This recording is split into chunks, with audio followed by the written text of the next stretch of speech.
Tyler. I'm the mayor of Holbrook. Thank you for the opportunity to speak tonight.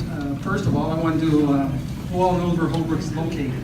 Okay, that's a start.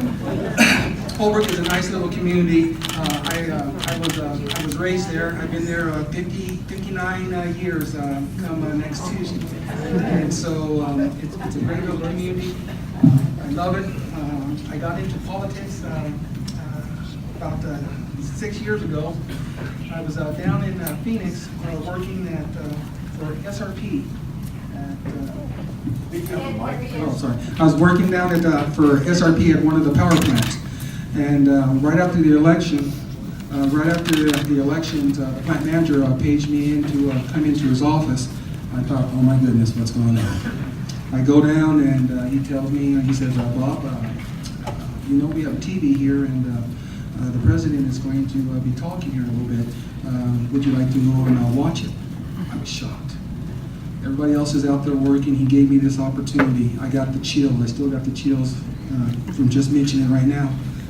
And I sat down and I watched President Obama speak. It was so inspirational, and I said I had to do something. A few years later, I started working up in Springerville. I was working for the Tucson Electric. An opening came up for city council.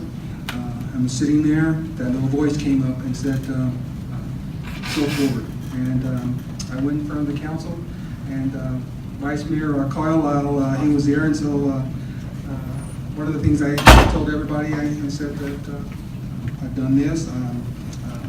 I grew up in the 70s. I was a construction worker.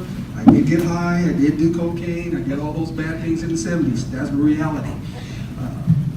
But this is what I wanted to do. I wanted to see my community grow. As a little boy, growing up in Holbrook, I was 9 years old and I had two older brothers delivering papers. I waited and waited until I was turned 10 years old so I could deliver those papers.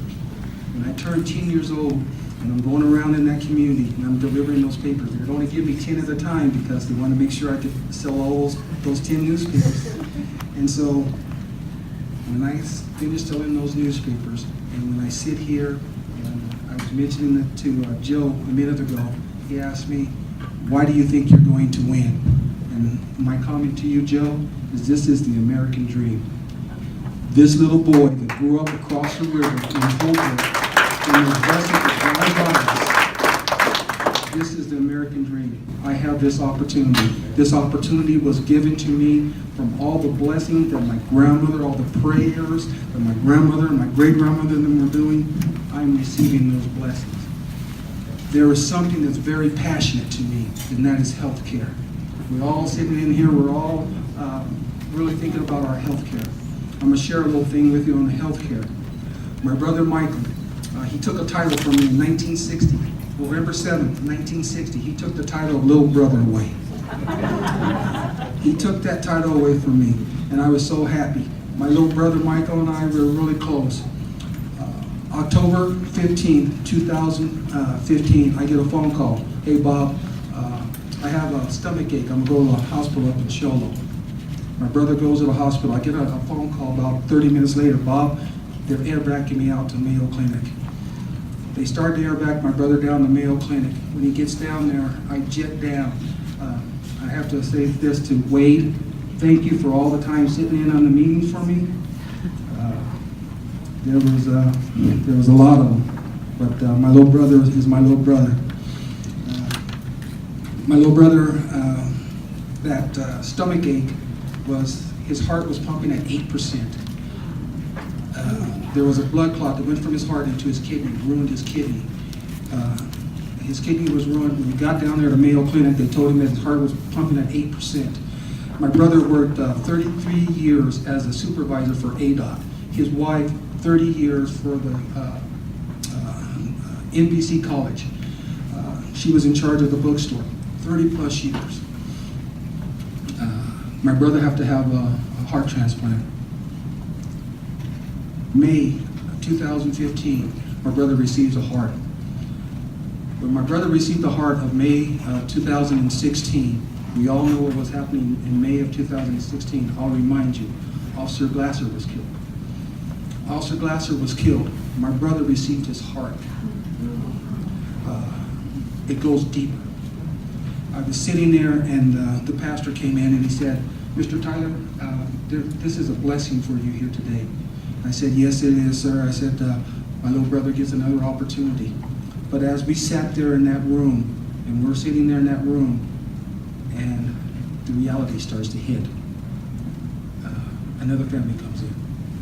Another family comes in. And now there's 6 families sitting in here. Those 6 families are sitting in there. That Officer Glasser put a check in a box. His family honored that check in that box. Does blue lives matter? All lives matter. Because if everybody was sitting in that room, not one person said, "I wonder what color that heart is. I wonder what color those lungs are." Nobody said that. Does blue lives matter? My son's a police officer. And so when I tell people, all lives matter, I just wanted to share that a little bit with you. And so, health insurance, it's very important.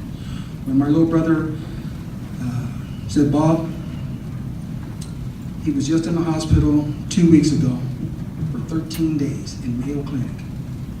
There's no way that he would ever be able to pay that. When they called me and told me, "Bob, we're losing our house," and they had to make that choice, either we quit paying for our house or Michael lives. We shouldn't have to do that. We should have.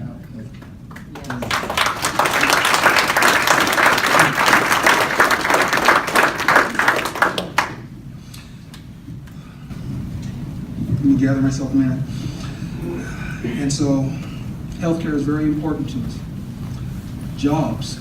When we talk about jobs, I am a machinist by trade. When people ask me, why do I want to get into politics? I want to get into politics because when I sit and I see what's going on and things have really changed, it is not for the people because the people are not really there.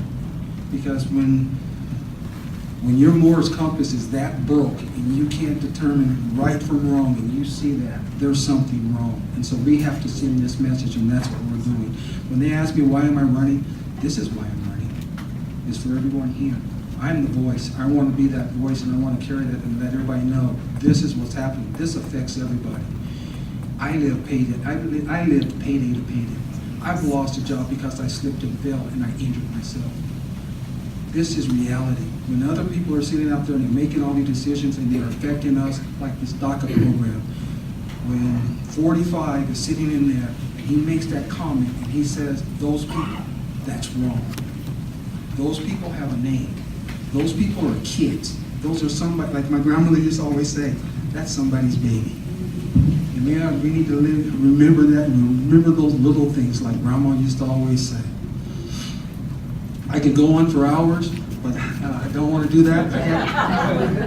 Oh, I'm running from the police. I told Joe